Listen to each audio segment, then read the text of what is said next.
Iran থেকে ঝাঁকে ঝাঁকে ধেয়ে আসছে মিসাইল, তাতেই কেঁপে উঠছে ইসরায়েলের উত্তরাঞ্চল। এর আগেই ইরান জানিয়েছে হামলা হলে পাল্টা আক্রমণ হবে ক্রাশিং ও চূর্ণ বিচূর্ণকর এবং কঠোর। যুক্তরাষ্ট্র ও ইসরায়েলের হামলার জবাবে শক্ত প্রতিক্রিয়া ঘোষণা দিয়েছে তেহরান। যেমন ঘোষণা তেমনি পাল্টা জবাব ইরানের।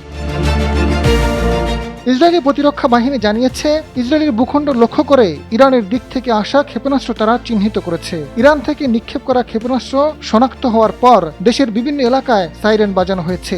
সাধারণ জনগণকে হোম ফ্রন্ট কমান্ডের নির্দেশনা অনুসরণ করার জন্য অনুরোধ করা হচ্ছে। এই মুহূর্তে ইরানি বিমান বাহিনী হুমকি প্রতিহত ও প্রয়োজন হলে আঘাত হানবে।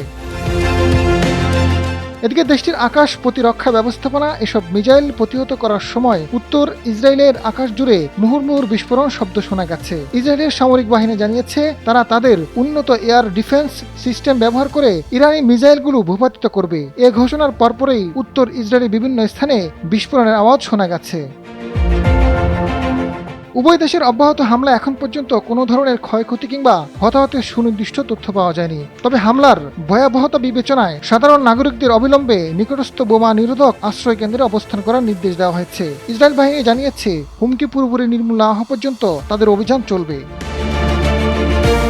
ডেস্ক রিপোর্ট, সময়ের আলো।